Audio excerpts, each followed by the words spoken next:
अस्सलाम वालेकुम दोस्तों, आप लोगों ने देखा होगा कि बाज़ औक़ात आपके पास पीटीवी स्पोर्ट्स वगैरह नहीं चल रहा होता है, फ्रिक्वेंसी चेंज हो जाती है और आपको नए सिरे से ट्यूनिंग करनी पड़ती है। तो उसके लिए ये तरीक़ाकार होता है कि आपको नए सिरे से पूरा ब्लाइंड स्कैन या आपको जो है ना पूरे दोबारा से स्कैनिंग करनी पड़ती है, जिससे आपके कुछ चलने वाले चैनल दोबारा से आ जाते हैं।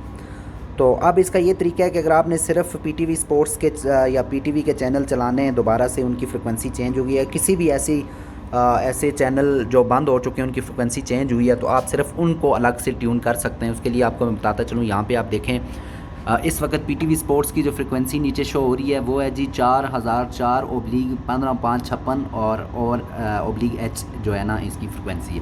तो बाज़ औक़ात ये चेंज हो जाती है, जिसके लिए आपको इनको रीट्यून करना पड़ता है, इनको दोबारा से इनका जो है ना वो आपने स्कैनिंग करनी पड़ती है। तो उसके लिए मैं बताऊं कि आपने कहाँ से जाके फ्रिक्वेंसी चेंज करनी है। तो मेन्यू में जाएंगे आप और उसके बाद आप देख सकते हैं कि आपके रिसीवर के अंदर शायद यहाँ पे कुछ और हो, लेकिन यहाँ पे एंटीना सेटिंग यानी एंटीना सेटिंग ही लिखा होगा। अलबत्ता सेटिंग पहले या बाद में आ सकती है, वो आप देख लें।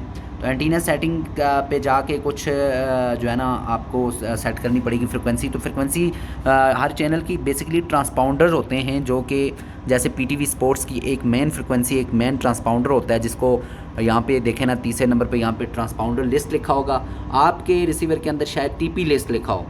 तो जब आप इस पर क्लिक करेंगे तो उसके बाद आपके पास पूरे जो आपके इस वक्त रिसीवर के अंदर चलने वाले चैनल हैं उनकी जो है ना वो ट्रांसपाउंडर आ जाएंगे। सबसे पहले आपने देख लेना कि आपके ऊपर ये जैसे मेरे पास पाक सेट 1R सेटेलाइट का नाम आ रहा है, तो ये ज़रूरी होता है क्योंकि पाक सेट 1R पे इस वक्त ये चैनल चल रहे हैं। तो अगर आप कोई और सेटेलाइट यूज़ कर रहे हैं चला रहे हैं तो उस सेटेलाइट को यहाँ से आपने सेलेक्ट करना है और उसके बाद आपने ये करना है कि अपनी जो है ना जो चैनल जिनकी फ्रिक्वेंसी चेंज हुई है आप उनकी फ्रिक्वेंसी नए सिरे से ऐड कर सकते हैं। तो यहाँ पे आप देख सकते हैं नीचे कुछ बटन्स के ऑप्शन आ रहे हैं, जैसे यहाँ पे सुर्ख बटन के साथ ऐड लिखा हुआ आ रहा है, दूसरे ग्रीन के साथ एडिट और येलो के साथ डिलीट।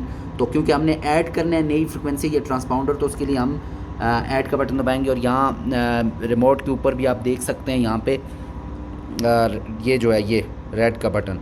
तो जब मैं रेड का बटन दबाऊँगा तो आप देख सकते हैं कि यहाँ पे ऐड ट्रांसपाउंडर आ चुका हुआ है और यहाँ पे आप जो है ना अपनी नई फ्रिक्वेंसी लिखेंगे और उसके बाद जो है ना आपने ओके कर देना है।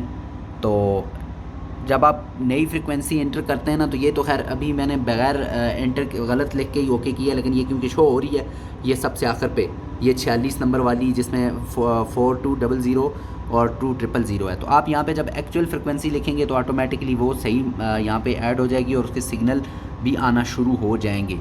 तो अब इस पे चैनल अकेले पे कैसे भरेंगे, क्योंकि जब हम नॉर्मली स्कैनिंग करते हैं तो पूरी सेटेलाइट पे स्कैनिंग होती है जिस पे दोबारा से सारे चैनल भरे जाते हैं। तो ट्रांसपाउंडर लिस्ट में जाके आपने जो फ्रिक्वेंसी ऐड किया उसके ऊपर आपने यहाँ पे जैसे अभी ये चेंज हो रहा है ना ऊपर नीचे, लेकिन आपने क्योंकि 46 नंबर वाली पे सेलेक्ट किया ऐड की थी, लिहाजा आपने 46 नंबर पर आके और यहाँ पर आप नीचे देख सकते हैं कि ब्लू बटन के साथ स्कैन लिखा हुआ है। तो यहाँ से आपने ब्लू बटन को क्लिक करना है रिमोट के ऊपर जो है ना।